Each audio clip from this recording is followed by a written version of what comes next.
Hello, my name's Lesley Atherton. It's time now to buckle down for my short story about revenge called Walking with Eve.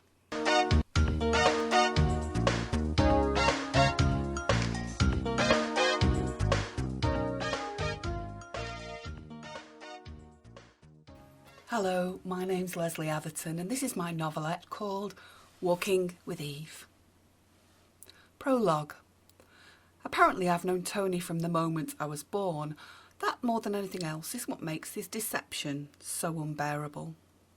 Our parents had been neighbours for 5 years before I came along, and we lived close enough to toddle around to each other's houses as we grew, watched by anxious parents standing on guard at our respective front doors. We'd played together. Teddies in the garden, parties in the kitchen, and paddles in inflatable pools. Later, when we could be trusted to be unaccompanied, we'd take walks with our dogs, to school, and later still walks to and from the pub. I thought I knew everything there was to know about Tony, and that he knew all there was to know about me. We had no need for pretence, or for secrets either. Anyway, secrets were impossible, as we did everything together. There was never any doubt that we'd marry, and we finally tied the knot at Cardale Registry Office, both aged 22. Now we're proud parents, and our little lad Aidan is 7. Tony's a great dad, a fantastic husband, and the best of all providers. Aidan wants for nothing and is a happy and healthy boy with lots of friends. Even better, I enjoy life, parenthood, and especially enjoyed being married to Tony. I genuinely believed that nothing would ever change. Why would it? The three of us, Charity, Tony and Aidan, were a good team. Everyone said Tony and I were made for each other. Perhaps we were, but he wasn't made for me alone.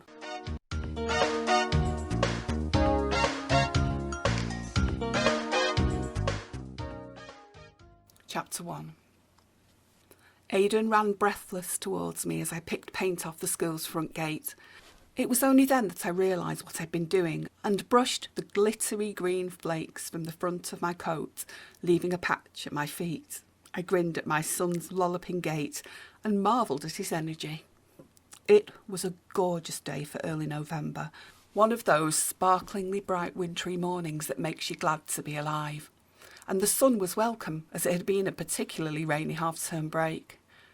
I expected Aidan to be miserable, especially as he'd been very reluctant to get up that morning and had cried most of the way to school. But there he was, excited and glowing. He liked being in bed, and he liked being at school too. He just didn't love the transitions. He also took after his mum. Both of us were definitely lacking in early morning get up and go. My little Aidan was one of the first children out, and even from a distance I could tell he'd had a good day. The stains down the front of his uniform told tales of artistic masterpieces and inadequate protective aprons. As he got closer, I realised not only that he had paint and glue cementing together his shoulder-length brown curls, but that he had a scratch vertically down his left cheek. So precise was the placement that it surely must have been stage makeup, or perhaps an intentional tribal injury. It certainly didn't look like an accidental mark caused by a child's play. Aidan was pink-cheeked too, and even his freckles seemed unusually vibrant. This was a little boy who'd had a brilliant first day back.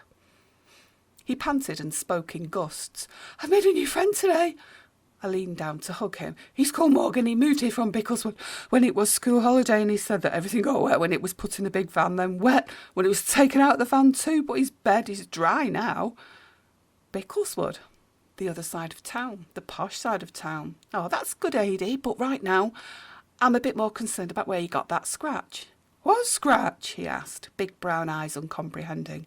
He blinked and rubbed his eye, then squinted up at me. I knew I'd forgive him, even had he been fighting. That little lad could get away with anything and everything. "That enormous scratch on your face," I said, and traced the line down gently with my fingertip. "Oh, I didn't know." "So which one's Morgan then?" I asked, scanning the playground for new little faces.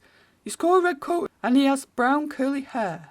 "Like yours," I said, twisting a curl between my fingers. Aidan tugged his head away, and we both looked around at the mass of children who were streaming out of the school doors and across the playground.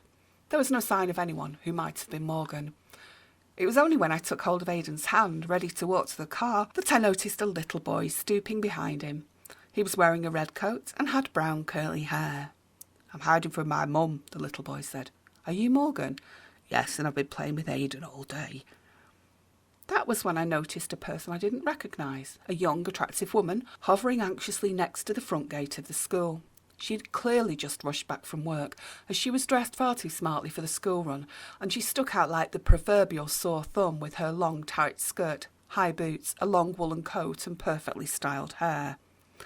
I wondered, with just the smallest amount of envy, if that was the usual yummy mummy uniform at Bickleswood.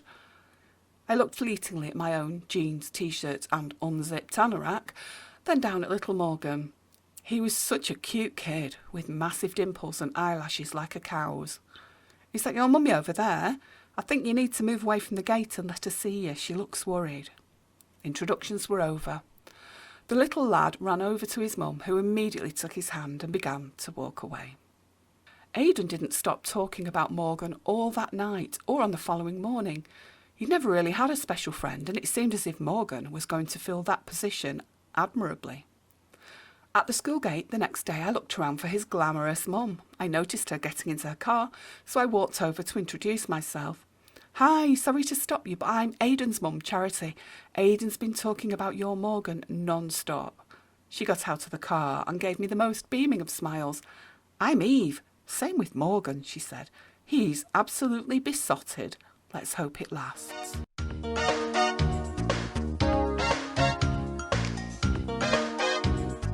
Chapter 2. Over the next couple of days, Eve and I exchanged the odd sentence. After that, we would occasionally walk to the park after school and natter while the boys played. We moved on to having the occasional coffee together. Within a couple of months, Aidan and I had progressed to visiting Eve and Morgan at home, but it wasn't Eve's house we visited. We stay with my mum during the week, but we still officially live in Bickleswood. "Oh, right, how did that happen?" "Oh, it's complex. My other half works away over the week, as you know. Mum became a bit needier after she broke her leg, so we moved in with her over weekdays and just came home at the weekends. When Morgan wasn't enjoying his old school, this was the one he wanted to attend, so we drifted into living here part-time. My mum's delighted." "I bet she is. What does your husband think of it? You must be relieved, I suppose, that you're all together and looking after each other, what with him not being around all the time." "That's the thing," said Eve, and an expression that seemed a mixture of guilty and cheeky lit up her entire face. "He doesn't know. I didn't tell him at first, as it was only ever us nipping in to see Mum. But then it grew, and before we knew it, here we were. The uniforms are virtually the same, so he hasn't even noticed." Morgan clearly adored his grandma and was happy to have the luxury of 2 bedrooms. Even better was that Eve's mum, Deirdre, lived fairly close to us. "At least you can have your friends round," I said. "I'm not allowed." The 4 of us were sitting in Grandma Deirdre's living room one Friday after school. We were drinking milky coffee and idly gossiping while watching the boys create their Lego masterpieces. Eve was mentally preparing for her return to Bickleswood when her mobile rang. She answered it, and her conversation was brief. "OK, darling," she concluded. "I'll see you in a couple of hours." "Your husband?" I asked. "Yes, he's just set off on his way back now. It's always good to see him at the weekend." "What does he do?" "He's a regional manager for an insurance company." "Oh, interesting." "No, not. But it brings in the money, and I think he enjoys getting away from home. To be honest, I think I like him being away too." "Mine's the same. He's a building surveyor, works on sites all over the country. I don't mind him being away, though I miss him.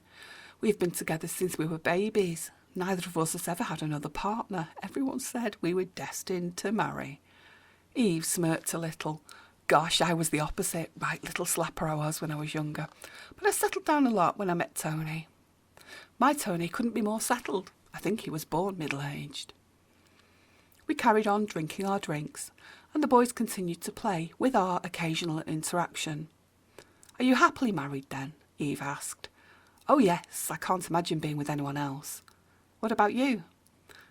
"Oh, it's okay. I love him and everything. I just don't feel 100% like I trust him. Nothing definite, just an inkling sometimes." She looked at her phone. He'll be back in an hour or so. I guess I need to get back and start on dinner. You'd be very welcome to follow us back and eat with us. You could meet Tony.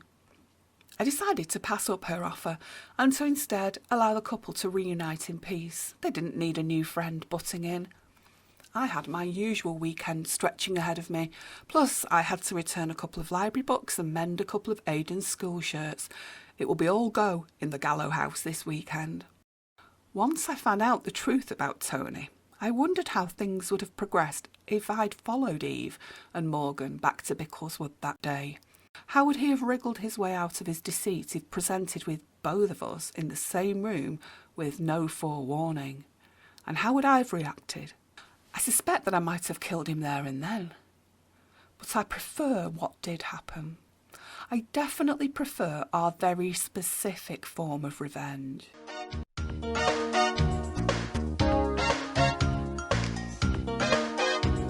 Chapter 3. The following Monday at the school entrance, Eve wandered over to me, as had become usual.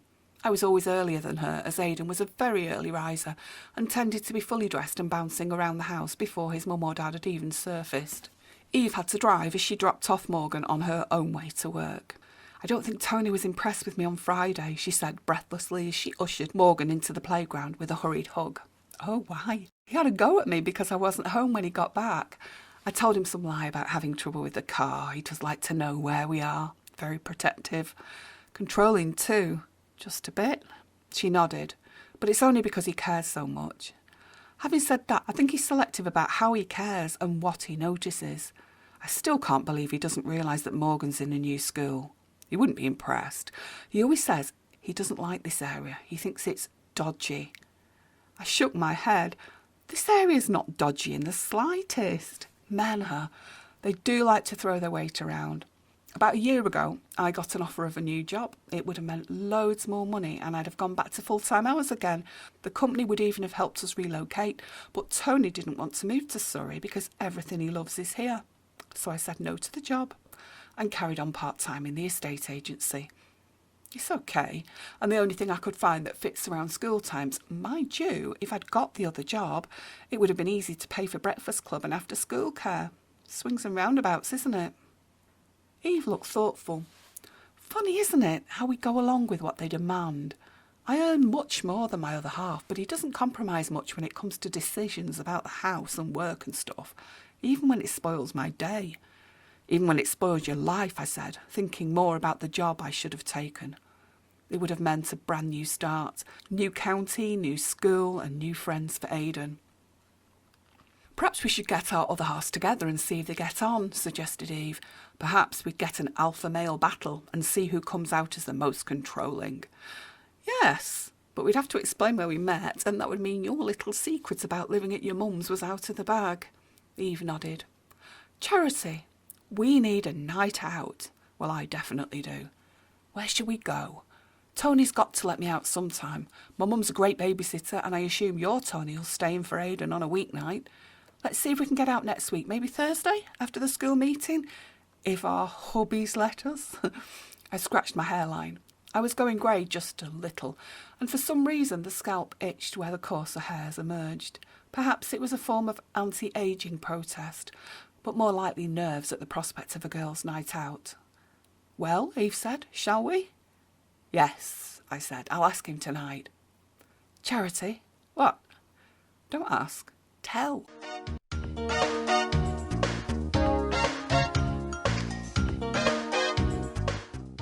Chapter 4. That evening I cooked steak pudding, chips and gravy for the men in the house.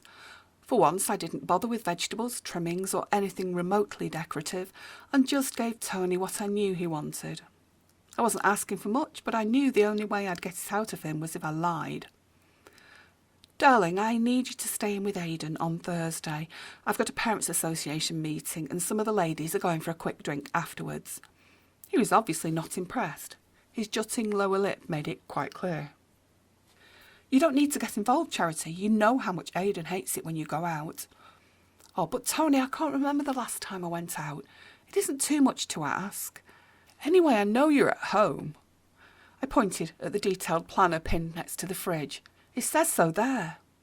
The conversation continued for another 15 or so minutes. I hadn't realised till that time just how annoyingly stubborn he could be when it came to my independence. It was all right for him to rush all over the place, but not okay for me to have one night at a meeting and an hour or so afterwards at the pub. In the end, I got Aidan to decide what I would do, and decide he did. He wanted his mummy to go to their school and help out, then to go out and play out with some of the other mummies. For all Tony's faults, he always found it difficult to deny Aidan anything. The pair of us had worn him down, and permission was duly granted. I texted Eve, "We're going out next Thursday, woohoo!" I couldn't have been more excited. We never did go. Something else came along that made everyone and everything else freeze into insignificance.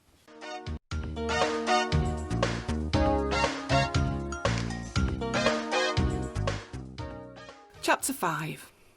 At the school gate the following day, I looked for Eve, and when I spotted her, she was giddy with excitement. "I really, really can't wait." Me neither, but I can't talk about it now. I've got to shoot off shortly to sort out these. I showed her the passports in my pocket. "Oh, so where are you off to?" "Bulgaria, in the second week of August. It's the only week that Tony's completely free. You should think about coming too." "I'd love that, but Tony's away that whole week on a conference. It's been booked for months." "Ah, well, another time." "Definitely. Fancy a brew and play date after school? The boys would love it." "I'll have to see how I get on," I said. "I need to nip to the post office now so that I can renew our passports. If there isn't a queue, I'll get it done before work and we'll be able to come for a coffee later. But I won't if I have to go back there after work." "Fair enough. Let's have a look at your picture then," cajoled Eve. "I'm sure it can't be as bad as mine. I look like I'm about 75 and definitely must have been having a bad hair day."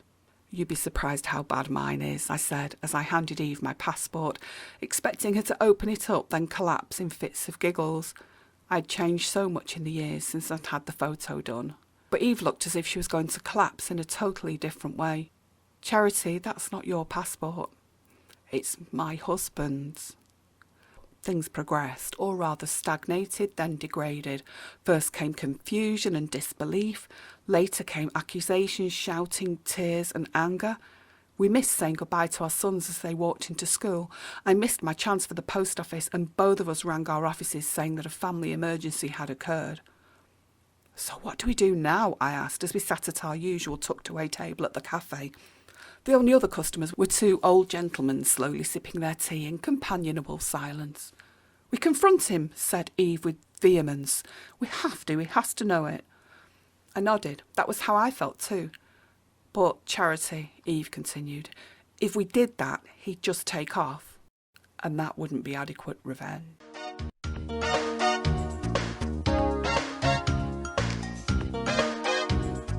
Chapter 6. "We have to decide what to do," Eve said, as we sat conspiratorially close to each other on her mum's sofa. We'd just returned from the cafe without any conclusions having been reached. The kids were at school, and we had 4.5 hours before we had to return to our normal lives. Eve dug out a photo album. "Look," she said, "our wedding photos." I leafed through the silk-covered album. So many pictures of my husband, Tony, marrying my friend. It was 8 years earlier when they'd got married in Mauritius, surrounded by friends. None of Tony's family were in attendance. He told me he was in the States for a business trip. His family didn't turn up at our wedding either. Why didn't his family attend? I don't know. I'd known them since I was born. Then when Tony was 20, they all moved away suddenly and left Tony on his own. Yeah, he told me something about that. He said they'd been murdered. Murdered? Good God, no, I thought. I turned to another picture. "Oh, Eve, we have another person in common. Gino." "Who's Gino?" Him, the guy with the hat. Gino." "That's not Gino, that's Pete." "Are you sure?" My God, if that was Gino stroke Pete, then another person knew of Tony's deception. "Do you still see him?" No, we haven't seen him for years. Tony said he moved to Brisbane. He emails us every now and again. Same for us." Eve opened up her laptop and searched for Brisbane. The email search brought up about 50 mails from the guy we both kind of knew. I recognised the contents of all the emails as he duplicated the same content to us. So why would Tony lie about the disappearance or death of his family? Why bring Gino stroke Pete in on his secret, then lie to both me and Eve about the disappearance of our best man? Are you going to tell your mum about Tony? I asked, after Deirdre had left the house for her weekly bridge group. I'm not telling her yet, not till things are sorted out. She'll go apeshit. Without Dad, I'm the only one she's got, and you've not seen a tiger, Mum, till you've seen my mum defending my honour. Have you told Tony about you living here yet? She shook her head. No, and I'm not going to now. Every time I think about revenge, I come up with a different idea, and then I go a bit mad and make it into a massive scheme. Then I realise it's a terrible idea and end up with nothing. It's becoming difficult to speak to him, so we have to do something soon. I can't live like this. We sat in silence for a short while and sipped our drinks. Eve switched on the telly and we watched it in the background. When Jeremy Kyle came on, we giggled over the calibre of the relationships on display there, while both of us also realised that ours was suddenly nothing to write home about. Suddenly, Eve jumped up. That's what we need to do. What, go on Jeremy Kyle? No, it would take too long, but we need to have a confrontation. Right, we need it to be somewhere safe with people there who would protect us like the Jeremy Kyle security. What, the police? No, they're too tough. Oh, I don't know. I'll think. I have friends. I wonder. She picked up her phone and made a call. I tried to listen, but she wandered into the other room, then upstairs. Like me, she wandered around the home while deep in concentration. In a couple of minutes, Eve returned to the living room with a massive smile. I'm a genius. It's sorted. We'll get him back, she said. It won't be next week, but it will be soon, and it will be good. I believed her. I really did. At that moment in time, I would have done anything she asked.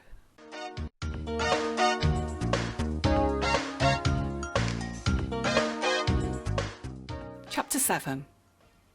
She met me at the gates the following morning. Charity, can you spare an hour? I can. We said our goodbyes to the boys and Eve took me to our usual coffee shop and into our usual secret alcove. Her face was flushed with excitement. It was a far cry from how I'd seen her the previous day. It didn't take her long to explain everything that she'd planned. No wonder this woman got paid a fortune as a project manager. OK, so I've sorted out a place we can set up at shortish notice. I have 3 actors, 2 men, 1 woman.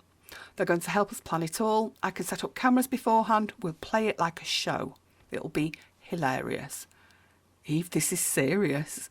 Yeah, but can you imagine his face when he realises? I could, and I look forward to experiencing it in real life. Eve's plans were in place, but we still had 2 things to sort out. First, how to get into the venue, and second, how to do it while keeping a straight face. Our conversation was brief and intense, as we both had to run off to work, but neither of us thought of much else that day. When I returned home that evening, with Aidan happily chattering about the chocolate chip cookies he'd helped to make, Tony was already back. Hey babes, he said in his usual cheerful manner. I forced myself to walk over and gave him a small hug. Hi Tone, I said. What do you fancy for dinner? Aidan asked for a chippy tea. Any good for you? Yeah, great babes, he said as he picked up the television's remote control. I spent much of that evening thinking about what to do. I also spent a huge amount of time texting Eve. What's he up to? She asked. He's eating. I've begun to hate the way he chews. Oh, me too. Slob. Is he in bed yet? Don't let him touch you if you can help it. Wouldn't dream of it. Came to bed early and fell asleep quickly. Been ignoring him all night. That kind of thing.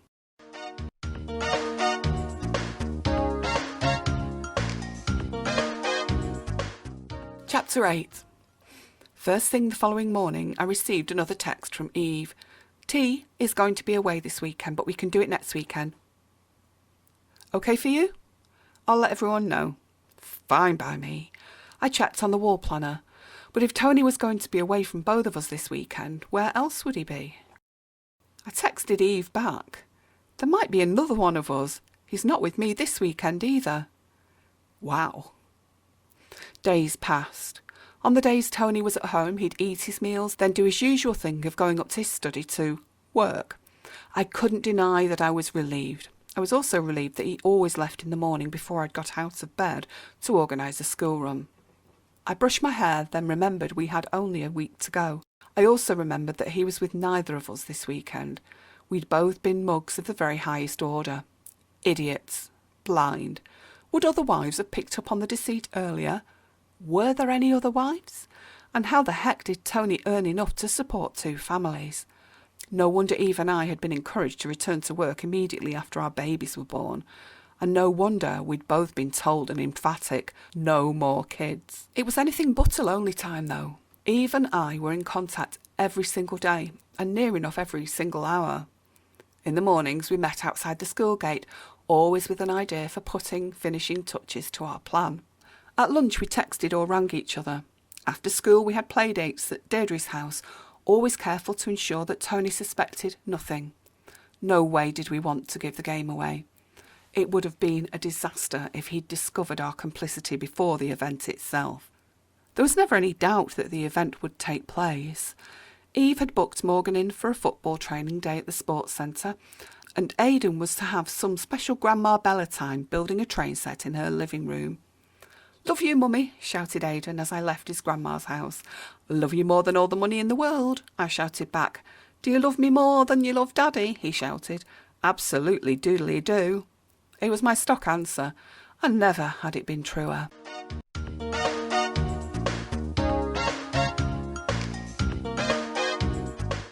Chapter 9. "So where is he?" I asked. "Nipped to the motor supplies shop, and then he said he was going to meet a mate in the pub. I told him to meet us here at 1. I said to just come straight in. It's his birthday Monday, so I made it sound as if it was some kind of surprise party. It kind of is." Eve giggled a little. "Is everyone here?" "They've been here a while, setting up. It's just down to you to get yourself in position behind the stage. Margie's in there and will have her eye on the video, so watch out for her giving you your cue to enter." "Are you sure it'll work?" "I don't know what it will do. Today will shock and hopefully humiliate him. Then, when we send the video far and wide and post it on social media, it will be even worse. There will be criminal implications, and nobody who has any sense will ever employ him again. So yes, I guess it will work." "Wow, I can't believe we're really going to do this," I said. "All the time I've known him, I've never done anything remotely underhand." "That's why he's got away with it. Ready to go in?" I nodded, ready as I'd ever be.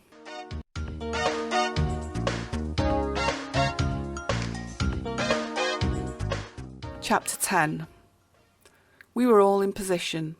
Margie and I were hidden away in the room behind the stage. The video camera and speakers had been set up earlier that afternoon and were fixed securely to light fittings. Margie's laptop was successfully receiving a direct signal from the cameras, and I stared at the screen for a little while. When Margie noticed, she did a fingers crossed gesture. I did a thumbs up in return and continued watching. Everything that appeared on the laptop screen was being recorded. At that moment, all we could see were 3 chairs and a microphone stand. Steve the bouncer was to lock the door surreptitiously behind Tony and keep an eye on the proceedings to make sure things didn't get out of hand. He was built like a tank, and I liked him enormously from the first moment we met. His fuzzy beard, his huge round face, his massive pot belly and his long fluffy hair, all were the antithesis of my slick and cheating husband. I hugged Steve and thanked him as I went past. My hug was returned with enthusiasm, and I caught him staring at me as I walked away. We even gave each other shy little smiles. I couldn't do the same with Paul, the compere of our show. He was to be our very special Jeremy Kyle, but looked to me very much like a smarmy Bob Monkhouse. I didn't want to be near him, but I knew he would do an awesome job. Margie's mammoth task was to monitor the cameras and to basically direct the whole thing. All of us were fitted with earpieces, which we tested to great and hilarious effect before Tony arrived. Steve had been flirting like crazy with me, and I flirted right back. After all, following the events of this day, I didn't think I'd been married for very much longer. I caught a glimpse of Eve's face. She looked delighted.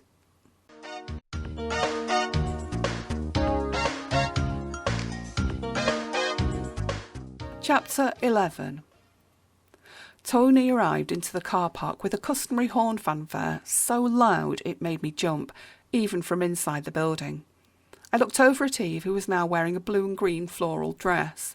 Apparently, Tony preferred her to dress in this floaty fashion, and he made the preference known on a very regular basis. Her hair was down and her legs were bare. Again, I was guessing that this was Tony's preference. She stood on the stage with lighting behind her. It was obvious what Tony found so attractive, but even from here, and even through the medium of a video link, I could tell that her legs were shaking. The noise from Tony's car horn died down, and the community centre door banged open. I took a deep breath as I heard Tony open the inner door. "Hi, Tone," said Eve, betraying nothing in the voice she used. "Hey, babes," he said, "what's going on?" "Special birthday surprise," she said. "Just come up here." "Will do, babes," he said, and made his way to the front of the room with a swagger. Suddenly he appeared on the screen in front of me. He looked just the same as he had the last time that I'd seen him. Given the way I felt, I had almost been expecting the devil, but he was just Tony. Eve directed him to sit on one of the stage's chairs, and he removed his jacket and sat, legs apart, with his arms behind his head. "Someone else is going to take over the proceedings now," said Eve, as she moved to sit on the chair that was furthest away from Tony's position on the stage. Paul left the backstage room and took up his place behind the microphone.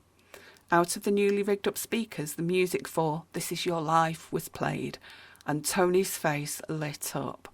He was clearly delighted at the prospect of his wife, his second wife, paying tribute to him in public. Paul appeared on stage, holding a red leather binder with gold markings. He smoothed his hair and smiled neutrally. "So, Tony, do you have any idea why you're here?" Tony cocked his head. "I reckon it is This Is Your Life. It's obvious. I know the music. And you've got a big red book." Could be," said Paul, and he continued to speak. It was funny hearing the story of Tony's childhood, as shared both with me and with his other wife. There were subtle differences, and it was obvious he became a little concerned when the story being related was my version, not Eve's. "Think you've got your facts wrong, mister," he said a few times, but Paul continued. I could barely breathe. "And that's when you met the lady who was to become your wife, Eve McClelland, and Eve is with us today. You married at St. Michael's Church, and it didn't take long for you to conceive your first and only child together. This was it. But there was already another special someone in your life, wasn't there, Tony?" Tony shook his head and his forehead crumpled. I knew that face. It was his worried face. He glanced over at Eve, who gave him a thumbs up. "Oh yes, there definitely was, and she's here in our audience today. Please come to the stage, Charity Gallo." As soon as I heard my name being announced, Margie prodded me. I left the back room and walked onto the stage, my legs surprisingly steady. Even in that short period of time, Tony made to run, and had almost arrived at the external door of the community centre, but his way was blocked by the man mountain Steve. There was a minor tussle in which Steve convinced Tony that he must face up to it like a real man, and Tony was led back to his seat. Eve and I moved our chairs nearer to each other and closer to him. Steve remained on the stage and stared at Tony from just a few feet away. "I'll have you done for false imprisonment," Tony wheedled. "There are far worse crimes, Mr. Gallo. So, Charity, would you care to explain to the audience who you are and why you are here?" "Hello, my name is Charity Gallo, and I was already married to Tony when he married Eve. We have one child. We have never divorced." "So that means," announced Paul in a grandiose fashion, as if announcing first prize on a game show, "that Mr. Tony Gallo is married to 2 people?" "Yes, it does," said Eve. "Oh yes, he's a bigamist," I confirmed. Tony turned pale and sat, head in hands and shaking from side to side, a gesture I knew well. It was how he coped with the pressure of watching unsatisfactory midweek footy matches. "Has he ever asked you for a divorce?" Paul continued, directing the question at me. "He hasn't." Paul then directed another question towards Eve. "So, how did you become aware of your husband's other life?" "Firstly, Paul, may I request that you don't refer to him as my husband anymore? There was nothing legal about our wedding. But to answer your question, I became aware of Tony's other life when I met Charity and her son Aidan at the school gate. She meant to show me her passport photo, but she gave me his by mistake. We put two and two together. So why are you here, Eve? To hear my lying cheat of a bigamist never-was husband try to worm his way out of this. And what about you, Charity? The same. And what will happen when you all leave this place? Eve spoke first. I will be putting the house up for sale. It was always my house. I shall live with my mother until such time as I can sell the house and use all the proceeds for the purchase of another. I shall move closer to Charity and her son. After all, we're virtually family. My turn next. I will return home. There is already a gentleman at the house who is changing all the locks. All bills have reverted to my name. I shall remain within the home till it is sold. I will also find a new home nearer to Eve and her son. Perhaps you might find something together, suggested our spokesperson. But what about the subject of this debate? How do you suppose that Tony Gallo might spend this evening? We both shrugged. Tony lifted his head from his hands, and you could see the red indented pressing marks from the pressure of his palms. His hair, usually so organised, was now messed up. His shirt, so fresh when he arrived, was now showing underarm sweat marks. His lower lip trembled. "What do you think, Tony?" Paul asked. I don't know." "And have you got an explanation for the two ladies in your life?" He was silent. "Did you think you would get away with this forever?" "Nothing." "Did you think that you would always be able to benefit from your marriages to these fine women?" "Nothing." "Because," continued Paul, "I have another surprise for you. Your second wife is a resourceful woman, not only in brain power, but in terms of money. She earns a lot, so has plenty to spare. So even though she hasn't got all the answers, she knows where she can get them. Can you guess where I'm going with this, Tony?" Tony half-heartedly shook his head. I didn't know either, and looked questioningly over at Eve. She squeezed my knee. "You'll like this," she whispered. Both women realised that they had no idea where you spent the time when you weren't with either of them. So your second wife, Eve, decided to employ a private detective to follow you. And what the detective found was rather interesting. A film camera began projecting onto a screen behind us all. Steve picked up Tony, chair and all, and turned him to look. God, I hope the video recording had picked up that. It was sheer brilliance. He was taking control of a controller. The dashcam video was of the detective's car following Tony's vehicle from the home he shared with Eve, and then showed clips from when the detective had waited outside his work. It was 12 noon when the detective began trailing Tony again, but Tony wasn't nipping out for a sandwich. He was travelling to a modern housing estate where he let himself in to one of the small housing association houses with a key. 45 minutes later, he emerged and was kissed goodbye on the doorstep by a ridiculously attractive young man. Paul began to speak. Following a brief conversation with this gentleman, Tony left to return to work, and once the detective had ensured Tony was safely back at work, he made his way back to this young gentleman's address. The gentleman told our detective everything he needed to know, and the gentleman, whose name is Carl Griffiths, has kindly agreed to come here today and tell us a little more. "Sorry," said Paul as an aside to me, "but once we discovered this, we had to include it." He immediately returned to playing his showman character. "Welcome, Carl Griffiths, the third marital partner of Mr. Tony Gallo." Onto the stage strode a young man who was tall, good-looking and strong. He glared at Tony. "So how long have you known the accused, Tony Gallo?" "For 2 years." "In what capacity?" "He was my friend first, then my partner, and then my husband. We got married 3 months ago. We had a honeymoon in Scotland." Eve turned to me. "When he was fishing with the guys, apparently." "And did you have any idea at all that the gentleman you married was already married to 2 women?" Carl shook his head slowly and looked down to his lap. He looked up again with an apologetic expression. "I'm sorry, ladies, but he always said he found women to be revolting, so no."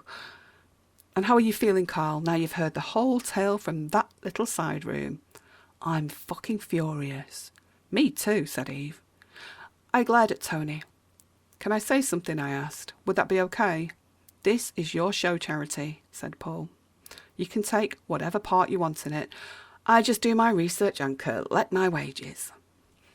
I stood up and walked over to where Carl had pulled up an additional chair, and I hugged him. I'm sorry you've had to go through this. I walked back to Eve and stroked her hair. I'm sorry you have had to go through this. I walked over to Tony and kicked him in the shin.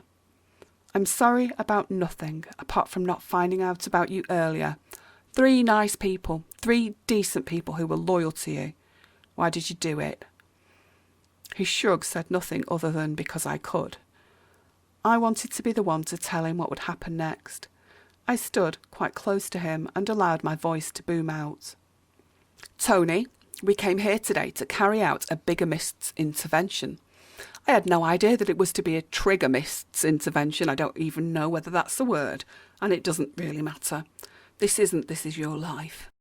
This red leather folder is a prop. It isn't entirely useless, though. It contains a large number of documents, including birth certificates and marriage certificates. Please could you hold them up in turn to the camera, Paul? You may be wondering why I'm talking about a camera. Well, Tony, this whole charade has been recorded, not just for posterity, but for other purposes. In a back room, we have Margie, who's a professional documentary maker and producer. Margie shouted through from the other room, "Hello." Margie was very interested to hear from your second wife, Eve, about the person you were, and within the week this footage, plus other footage of your encounters with your third marital partner, will have been compiled into a half-hour video documentary. She already has a buyer. Channel 4 are keen to use it as the headline first show of their Weird Relationship series, but she won't be wasting time before it gets aired. Margie has links to the local news networks, both radio and telly. She has friends in all the local papers. She's also friendly with many members of your tennis club committee and has an appointment with your soon-to-be ex-boss tomorrow afternoon. In addition to that, I'm reliably informed that little Steve here, I pointed to the Man Mountain, has contacts not only in the world of professional and amateur wrestling, but also in the armed forces and the police. You know what I'm saying, don't you? Face it, Tone, you're fucked, shouted Carl. Tony glared defiantly at each one of us, then stood up straight, his face white with fury. You didn't deserve me, none of you did. There's no worry anyway. I have somewhere else to go. I always have somewhere else to go. Prison would be a good place, shouted Eve, but your somewhere else won't be quite so keen once the video is all over the news. May I leave now? He asked, more as a belligerent statement than a request. Go on then, said Eve. See ya. I shouted back to him, "Oh, and if you think that the police are ignorant of the fate of Gino, a.k.a. Pete, or if they haven't been informed about the mysterious disappearance of your entire family, you're very wrong. I'm sure they'll be in touch very shortly."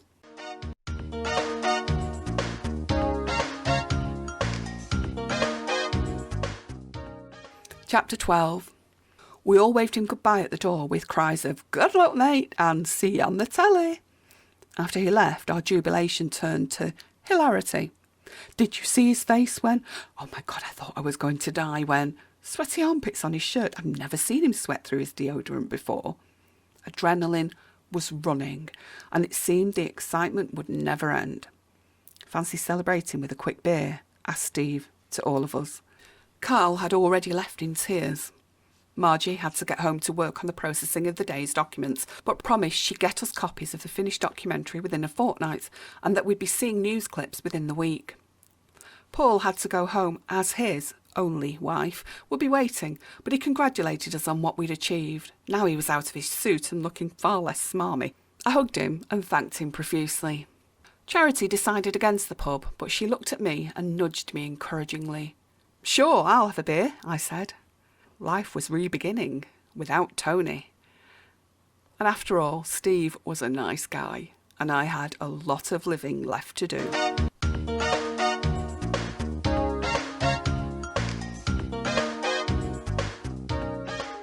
Thank you so much for listening. I've been Lesley Atherton.